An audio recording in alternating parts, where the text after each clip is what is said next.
Hello दोस्तों, आज की इस वीडियो में हम लोग बात करेंगे गन्ने में एक ऐसी चीज़ के इस्तेमाल के बारे में जिसके जो है आपको बहुत ही अच्छे रिजल्ट देखने को मिलेंगे यदि आप उसको यूरिया खाद में मिलाकर अपने खेत के अंदर डाल दें।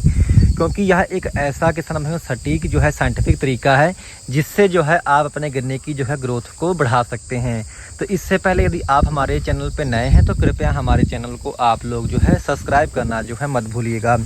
किसान भाइयों, कई बार ऐसा होता है कि हम लोग जो है अपने गन्ने में महंगे से महंगे खादों का उपयोग करते हैं, चाहे वो हमारे माइक्रो न्यूट्रेंट हों, चाहे वो हमारे सेकेंडरी या प्राइमरी पोषक तत्व हों। तो महंगे से महंगे जब खाद डालते हैं फिर भी जो है हमारे गन्ने में वो जो है रिजल्ट नहीं ला पाते। यानी कि जिसके लिए हम लोग डालते हैं, चाहे वो कल्ले बढ़ाने के लिए डालते हों, चाहे वो गन्ने में हरा रंग लाने के लिए डालते हों, परंतु उनके जो रिजल्ट हैं वो हमें ज़मीन में डालने के बाद में नहीं मिल पाते। तो ऐसा किस लिए होता है? ऐसा समय इसलिए होता है क्योंकि जब हम लोग इसको अपने खेतों के अंदर डालते हैं तो हमारी मिट्टी का जो पीएच मान होता है, पीएच में जो मान होता है वो इसको हम लोग कैसे कहते हैं कि ये मिट्टी का बुखार होता है। क्योंकि एक मानक होता है तकरीबन 6.5 से 7 के आसपास, जिसमें जो है जितने भी हमारे माइक्रो न्यूट्रेंट होते हैं या फिर प्राइमरी पोषक तत्व होते हैं, सेकेंडरी, ये सभी जो है पौधे को लगते हैं। पर जैसे ही पीएच मान जो है किसान में 7 से ऊपर जाता है, यानी कि 7.5 होता है या फिर 8 या 8.5 और कई जगह जो है 9 तक भी पहुंच जाता है। तो जैसे ही आपके ज़मीन का जो पीएच मान है वो किसान भाइयों 7 से ऊपर जाएगा,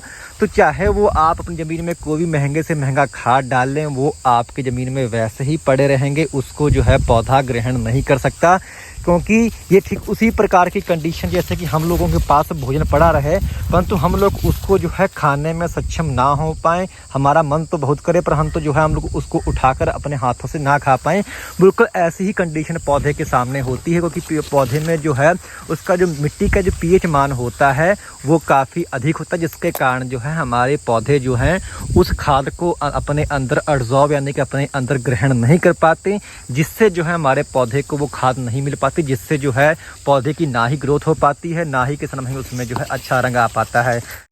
पिछली वीडियो में डाली तो उसमें काफ़ी सारे किसान भाइयों ने सवाल किया था कि पीएच मान को हम लोग कैसे जो है इसको कंट्रोल में लाएं और कैसे जो है इसको मापें, यानी कि मापने का तरीका जो है कैसे है। एक साधारण किसान के पास जो है काफ़ी सारी चुनौती आती है कि वो पीएच मान जो है अपनी मिट्टी का नहीं जानते हैं। तो पीएच मान जानने के लिए सबसे पहले तो मैं आपको आसान तरीका ये बताऊँगा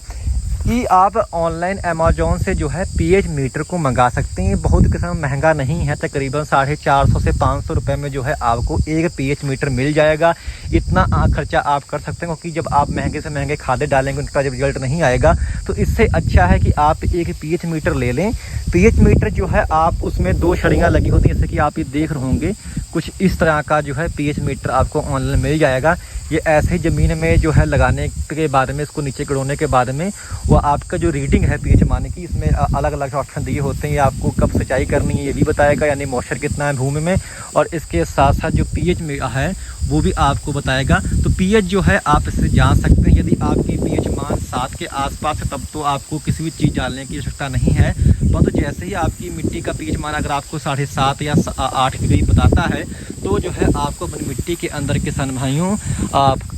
जो है आपको फिटकरी का उपयोग जो है आपको अवश्य करना चाहिए। क्योंकि फिटकरी जो होती है ये किसान भाइयों ऐसा तत्व है जो कि हाईली एसिडिक होती है। जैसे ही हम लोग अपने खेत के अंदर इसको लगा देंगे तो इससे जो है हमारी मिट्टी का जो पीएच मान होता है वो एकदम से जो है कुछ दिनों के लिए गिर जाता है, जिससे जो हम लोग जितने भी खाद नीचे डाले हुए होते हैं वो जो है पौधे को एकदम से मिलने लगते हैं। यानी कि जो है तकरीबन आपको यदि आपका मिट्टी का पीएच मान 7.5 या 8 के करीब है तो सिर्फ जो है आपको 1 किलो जो फिटकरी है वो आपको अच्छे से भुरभुरी करने के बाद में पौधे के जड़ क्षेत्र के बाद में यानी कोनों कोनों में जो है आपको बिखेरते रहना, या फिर आप छट्टा भी लगा सकते हैं। यानी कि तकरीबन आप आधी बोरी यूरिया ले लीजिए और उस यूरिया में जो है आप 1 से लेकर के 1.5 किलो जो है आप फिटकरी मिला सकते हैं। इसको मिलाने के बाद में अच्छे से बरीक करने के बाद में अपने खेत में आप पानी लगा दें, यानी कि पहले आप खाद डाल दें उसके बाद जो है आप अपने खेतों में पानी लगाएं। इससे ये होगा कि आपकी मिट्टी का जो पीएच मान मान है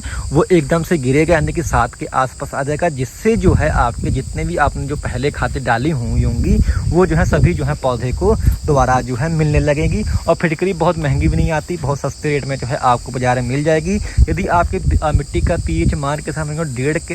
अगर आपकी मिट्टी का पीएच मान 8, 8.5 या 9 के आसपास है तो जो है आप फिटकरी को 1.5 से 2 किलो भी जो है अपने खेतों में लगा सकते हैं। परंतु नॉर्मली जो है देखा गया कि हमारी मिट्टियों का जो पीएच मान है वो 7 से ऊपर या 7.5 या 8 के बीच में रहता है, तो आपको जो है 1 से लेकर के 1.5 किलो जो फिटकरी है आप उसको अपने खेतों में लगा सकते हैं। और इसको डालने का तरीका ये भी है कि आप जो है जब आपने खेत में पानी लगाएं तो नक्के के पास या फिर ट्यूबवेल के पास जो है आप इसको कपड़े में बांध कर, सूती कपड़े में जो है आप इसको अच्छे से बांध कर या फिर बोरे में लपेट कर जो है इसके डले को रख दें, जिससे यह जो पानी में जो है धीरे धीरे घुल के आपके पूरे खेत में जो है स्वतः भी जो है फैल जाती है। तो ये बहुत आसान है तरीका इसको डालने का भी, और किसान बहुत सस्ता भी है, तो आप इसको अपने खेतों में जरूर अपनाएं। परंतु उससे पहले जो है आप अपने पीएच मान की जांच अवश्य कर लें। एक तो पीएच मीटर मैंने आपको बताया, दूसरी चीज़ ये भी है कि आप एक लिटमस पेपर आते हैं, उसका काफ़ी सस्ते होते हैं, तकरीबन 100 रुपये के आसपास आपको मिल जाएगा। ये लिटमस पेपर जो है आप ऑनलाइन मंगा सकते हैं या आप अपने शहर में पता करें, तो लिटमस पेपर से भी जो है आप अपने मिट्टी का पीएच मान के संबंध में जांच सकते हैं। यदि आपकी मिट्टी का पीएच मान 7 से कम है तो जो है आपको फिटकरी का उपयोग नहीं करना है। यदि आप उस दिशा में फिटकरी को डालेंगे तो इससे जो है आपको फायदे की जगह जो है नुकसान देखने को मिल सकते हैं। तो उम्मीद है कि आज की जानकारी आपके काम में, यदि जानकारी आपको अच्छी लगी हो तो कृपया हमारे चैनल को आप लोग सब्सक्राइब करना किसान भाइयों मत भूलिएगा। धन्यवाद।